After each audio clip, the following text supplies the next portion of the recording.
날씨가 추워질수록 호흡기 질환 환자들이 늘어나죠.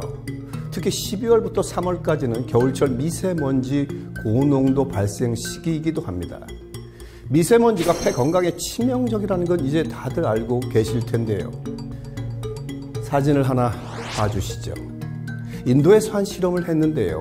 인공 폐를 뉴델리 시내에 뒀더니 미세먼지로 인해 하루 만에 이렇게 검게 변해버렸습니다. 실제 초미세먼지를 흡입하면 폐에 쌓여 염증을 일으키고 폐렴은 물론 폐암으로 갈 가능성까지 높입니다. 그런데 초미세먼지가 치매에도 영향을 준다는 사실을 알고 계셨나요? 실제 한 연구에 따르면 세계보건기구 기준치 이상인 미세먼지에 1에서 3주만 노출돼도 인지 능력을 떨어뜨릴 수 있다고 하는데요. 문제는 미세먼지가 단순히 대기 오염만으로 발생하는 게 아니라는 거죠. 가장 안전하다고 믿었던 집안에도 미세먼지로 인한 위험은 곳곳에 존재합니다. 그렇다면 미세먼지의 위협에서 벗어나 폐 건강은 물론 전신 건강을 지키는 방법은 없을까요? 아주 작은 신호였습니다. 기침이 멈추지 않던 어느 날 폐암 판정을 받았습니다. 처음에 자꾸 기침이 한 3달쯤 기침을 했어요. 폐암이라 하는 건 생각도 안 했어요. 감기처럼 찾아와 목숨까지 위협하는 폐 질환. 폐는 몸에 있는 모든 핏줄과 공기의 흐름이 다 연결이 돼 있거든요. 폐암이 다른 장기로 전이되는 경우가 많아요. 숨이 끊어질 듯한 고통. 노년의 주요 사망 원인 폐렴. 최근에 미세먼지가 점점 더 많아지면서 더 늘어날 것으로 생각이 되거든요. 한 2050년 정도에는 사망률 1위가 된다고 예견할 정도로 심한 질병입니다. 그 중에서도 폐 건강을 위협하는 1급 발암물질 초미세먼지. 2.5 마이크로미터에 보이지 않는 공포. 방심한 사이 폐를 타고 온몸으로 퍼지는 시한폭탄. 인생의 시작과 끝을 함께하는 폐는 생명의 시작이자 끝을 관장하는 장기라고 할 수 있겠습니다. 생명의 최전선, 폐 건강을 지키는 방법을 알아봅니다. 우리 인체의 다양한 장기 중에서도 폐 건강은 정말 중요합니다. 숨을 쉬고 내뱉는 것, 호흡은 생명과 직결되어 있기 때문이죠. 안녕하세요. 밤새 들리름 심하지 않았어? 네네, 어제. 아직 패솔로지 안 나왔지만 런캔서 확실하시고. 어제보다 많이 좋아지셨는데? 이곳에서 폐암 환자들을 돌보고 있는 황진욱 교수를 만났습니다. 갑시다. 매일 아침 환자들을 만나는 명의. 네. 낮에 주무시는 거예요? 깨도 잘 안 일어나세요. 그러니까. 낮에 주무시면 밤에 잘 안 일어나요. 이 환자는 폐를 감싸는 늑막에 문제가 생겼다는군요. 늑막에 염증이 생기면 폐가 제 기능을 하지 못하게 됩니다. 늑막은 이제 폐를 싸고 있는 막인데 그쪽에 이제 염증이 생기거나 세균이 침투되면은 늑막염이 생겨요. 좀 흔하진 않지만 암 때문에 생기는 늑막염도 있어요. 그래서 언젠간 나니까 폐가 망가지는 줄도 모르고 방치하다 위기에 놓인 사람들. 특히 폐암은 예후가 좋지 않아 어떤 암보다 악명 높은 암으로 불립니다. 폐암은 증상이 없으셔서 조기 발견하는 경우가 높지 않아요. 그래서 나중에 좀 늦게 발견되면 수술을 하거나 하는 기회도 놓치고 수술을 하셔도 이제 기수가 높아가지고 재발할 가능성이 훨씬 많아서. 국내 암 사망률 1위, 암 사망자의 약 22%를 차지하는 폐암. 또한 폐암 환자의 5년 생존율은 40%가 채 되지 않을 만큼 무척 저조합니다. 폐는 우리 몸에서 호흡을 담당하고 있는 장기인데요. 몸 안의 피에 산소가 녹아들 수 있게 하는 가장 중요한 장기입니다. 어머니 몸에서 나왔을 때 처음 공기를 들이마시는 게 이제 폐입니다. 그래서 폐를 통해서 호흡을 시작을 하고 마지막에 이제 돌아가실 때 뭐 호흡을 이제 멈추면은 돌아가시는 걸로 하죠. 그래서 사람의 이제 시작과 그다음에 마지막을 호흡으로 시작하기 때문에 폐는 그만큼 중요한 장기라고 할 수가 있습니다. 다음 날 다시 만난 황진욱 교수. 오늘은 폐암 환자의 전이를 확인하는 수술이 있다는군요. 전이가 확실해지면 환자는 폐암 말기 판정을 받게 됩니다. 폐암 진단 받으시고 항암 치료, 방사선 치료 하셨던 분인데 그 다른 쪽 폐에 전이가 의심되는 게 생겼어요. 폐암 전이가 의심되는 게 생겨서 그거를 이제 진단하려고 수술로 이제 조직 검사하려고 하는 거예요. 수술 전 전이 위치를 파악하는 황진욱 교수.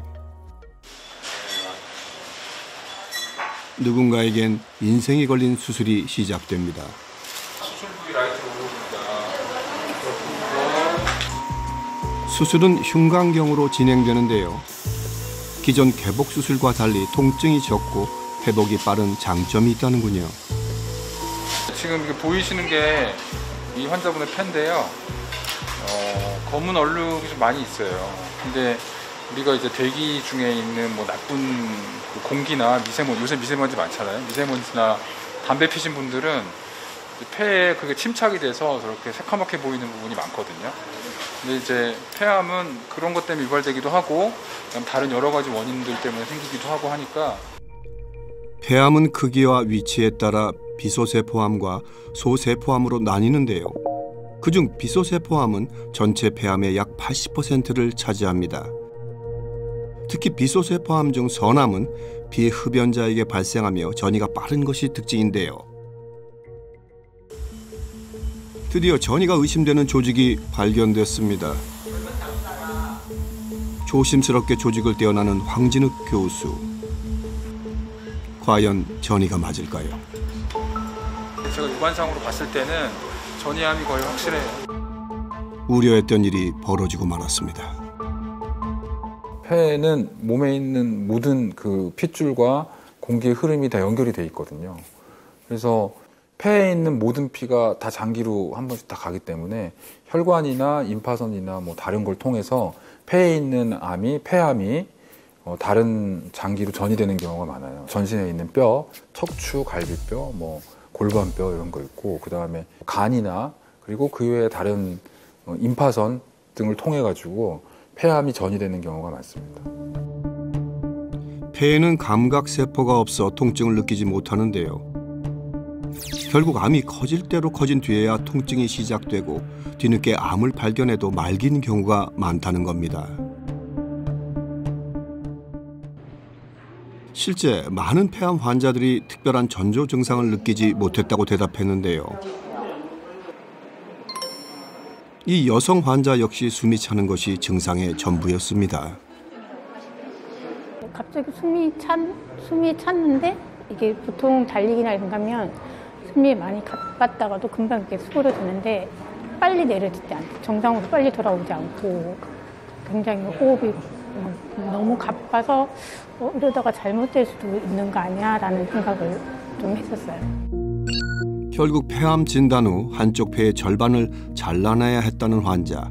수술 후 경과를 듣기 위해 명의를 찾았습니다. 왼쪽 폐의 반을 잘랐잖아요. 네. 그래서 그러면은 이 공간이 남는데 남아있는 폐가 이렇게 조금 더 부풀고 그 다음에 심장이 당겨지고 횡격막이 올라가고 해가지고 공간이 없어져야 돼요. 네. 수술은 잘 되셨고 이제 상처도 잘 아물었으니까 네. 이제 이후에 이제 한 8주 이내에 혈액종양내과에서 항암 치료 시작하시면은 잘 받으시면 됩니다. 네. 네. 언제 끝날지 모르는 폐암과의 사투. 그리고 그녀가 지금도 이해할 수 없는 한 가지. 저도 담배는 피우지 않았고 주변에 남편이라든지 가족들 중에도 흡연자가 없는데 이렇게 폐암이 걸렸다는 것에 대해서는 조금 의문이 가긴 해요. 최근 폐암을 진단받는 여성 환자들이 늘고 있는데요. 5년 새 약 37%가 증가했습니다. 게다가 여성 폐암 환자 중 약 85%가 비흡연자. 이유가 뭘까요? 폐암 환자는 이제 흡연력, 그다음에 직업력 이런 것들이 큰 영향을 끼쳐서 근데 이제 요새 비흡연자의 여성 환자들이 폐암의 발생률이 높아지고 있어요. 그래서 근데 이제 그분들이 직업이 뭐냐고 물어보면 주방에서 요리사 하시거나 급식 보조원 하신 분들도 꽤 있어요. 근데 그런 경우에 이제 불이 많이 튀고 뭐 가스가 강한 화력이 나고 이제 기름이 많이 튀고 해서 좀 폐암 발병률이 높은 것 같다는 게 그런 보고도 있습니다. 음식을 조리할 때 생기는 요리 매연은 발암 물질로 분류되는데요. 전 세계적으로 400만 명이 넘는 사람들이 요리를 하다 사망한 것으로 알려졌습니다. 게다가 환기장치를 사용하지 않을 경우 폐암 발병률은 최대 22.7배나 높아진다고 합니다. 미세먼지가 이제 공기 중에서 몸 안으로 들어오면 폐 안에 있는 폐포와 그리고 여러 가지 동맥, 정맥을 통해 가지고 몸 안에 산소가 필요한 장기로 미세먼지도 같이 실려가는 거예요. 미세먼지가 유발할 수 있는 여러 가지 질환 그리고 암들이 훨씬 많죠. 그러니까 처음에 미세먼지를 맞닥뜨리는 게 호흡기입니다. 그 중에서 폐가 제일 먼저 만나고. 그래서 아무래도 폐암의 확률이나 폐 질환의 발생 확률이 제일 높은 거죠. 외출 시에도 요리할 때도 안심할 수 없는 미세먼지. 미세먼지는 폐와 망막과 뇌 그리고 심장과 혈관까지 모든 장기를 망가뜨리는 주범입니다.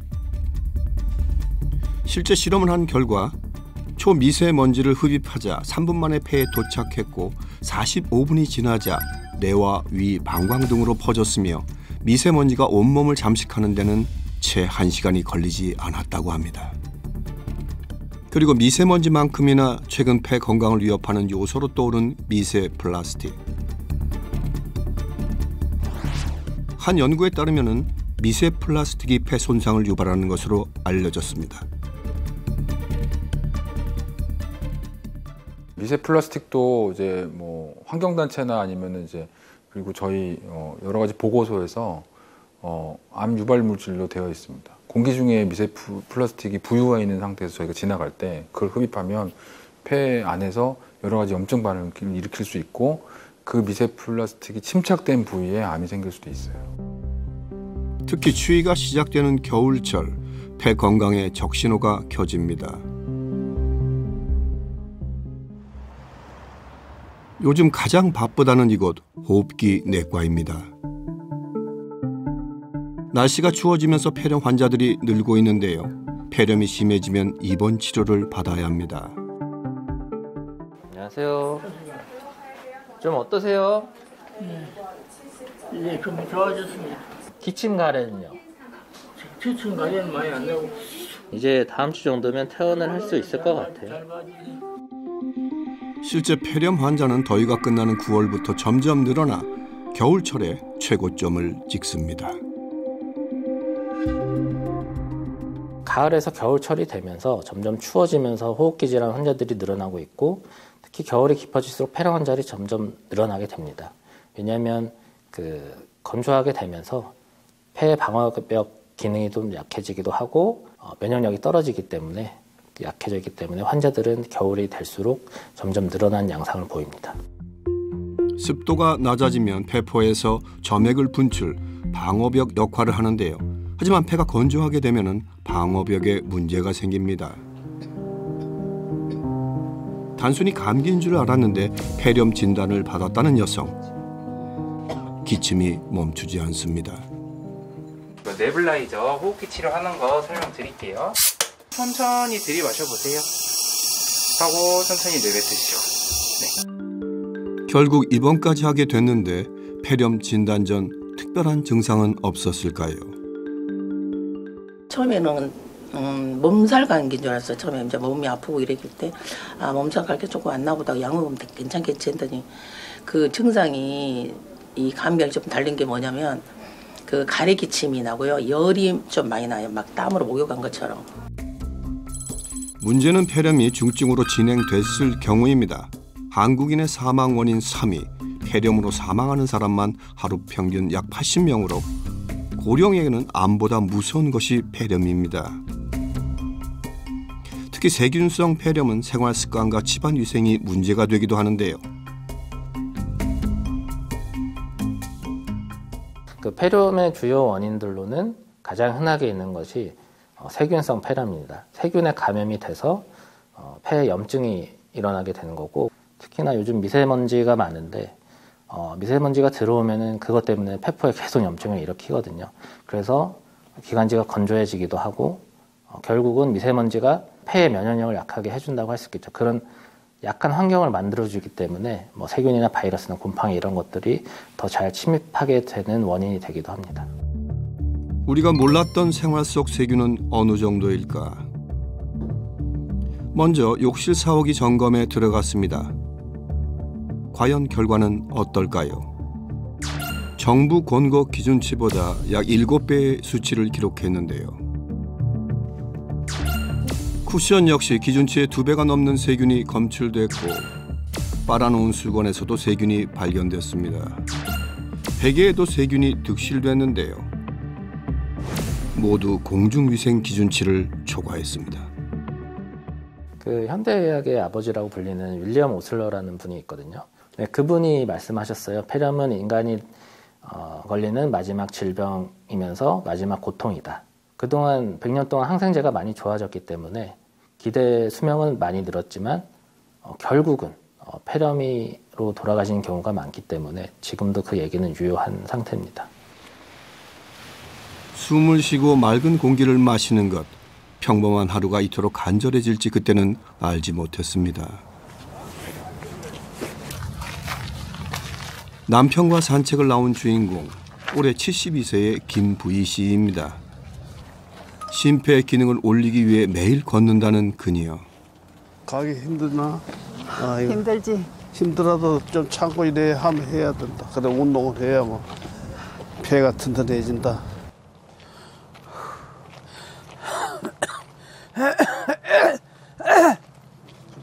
아이고 힘들어. 힘들어. 아니 뭐 힘들면 난 못하겠다. 집에 좀 쉬다 가자. 쉬다 해봐서 나 너무 쉬다. 아유 죽겠대. 결국 걷기를 중단한 부부. 모든 건 폐 건강이 무너지면서 시작됐습니다. 한쪽 배가 없어가지고 걷는 것도 힘들고 쉬는 것도 힘들고 진짜 힘들어 죽겠어요. 그녀에게 어떤 사연이 있는 걸까요? 기침을 자꾸 오래 했다가 병원에 갔더니 CT 찍어보더니 폐암이라 하대요. 이래서 폐를 또 수술해야 된다 해가지고 다 드러내야 된다 해가지고.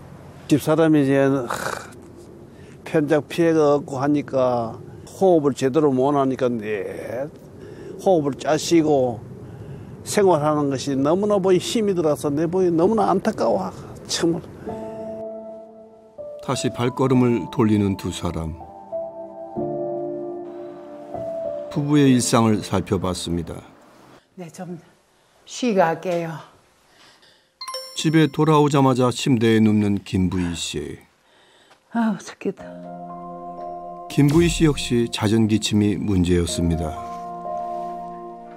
자꾸 기침이 기침이 나는 게 한 3달쯤 기침을 했어요.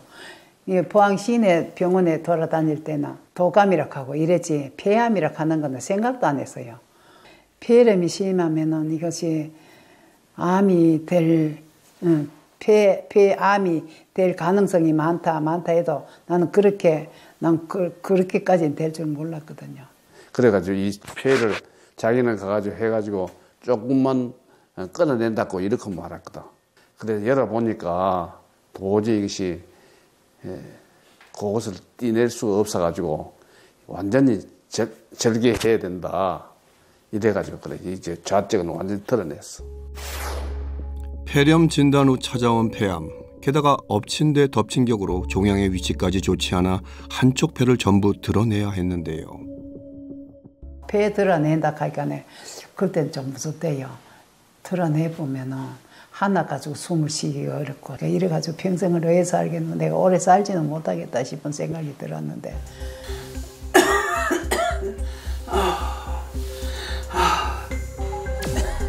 하루에도 수십 번 폐가 녹고 심장이 터질 것 같은 통증을 느끼고 있다는 김부희 씨. 그녀가 폐암에 걸린 이유는 무엇이었을까요? 농사를 많이 짓다 보니까 그 농사 짓는데 한 마지게 둘이 쓰게 하면 60명 되거든요. 그래서 그 밥을 다 해냈죠. 옛날에는 양은 냄비, 하얀 냄비 불에 이래 숯불에 이래 하다가 보면 검었거든요. 전부 불 떼가지고 나무 떼가지고 하니까 그 연기를 많이 맡는데 그래서 폐암까지 왔는가 60명 인부들의 밥을 매일 하며 독한 요리 매연에 무방비로 노출됐던 지난날, 그렇게 폐암이 찾아온 겁니다. 그날 오후, 이제는 집안일도 남편의 몫이 되어버린 지 오래. 감사합니다. 고맙습니다. 밥이 너무 많아요. 많이 먹어야 좋은데 많이 먹어야 빨리. 많이 먹기가 힘들어요. 요 밥만 먹으면 되는데. 그러면 많이 먹어라. 많이 먹어야 된다. 그러면 자꾸 많이 먹으라 하니까 많이 안 넘어가는데 많이 먹어. 많이 먹어야 된다. 폐암 수술 후 밥을 먹는 것까지 힘들어졌다는데요. 호흡이 짧아지면서 음식을 넘길 때 숨이 막히기 때문입니다. 아이고 마음 못 먹겠다. 아휴. 숨이 차서 못 먹겠다. 밥 먹는 것도 힘들지, 청소하는 것도 힘들지, 설거지하는 것도 힘들지. 이래가 뭐 해먹고 살겠노. 아유, 숨 차는 것이 얼마나 힘들겠노. 그거 힘든 그것이 내가 좀 가져가시면 좋겠다. 너무나 당신 혼자. 선을 보고 첫눈에 반해 2년 동안 아내를 쫓아다녔다는 남편. 당시 애정 공세가 대단했다고 하는데요. 편지를 습자재에다 4장을 썼는데 산에서 골짜기에서 내려가는 물은 막을 수 있지만 내 마음이 김양에게 흘러가는 마음은 아무거나도 막을 수 없다. 그 편지를 만지장성을 썼는 게라. 아버님은 어머니 어디가 그렇게 좋으셨던 거예요? 그 처자 때 볼 때는 아가씨 때 보면 참 우아한 게 어디가 악기도 없고 모든 마음이 썩 너무 들었다. 여러 가지 키고 뭐고 뭐 다.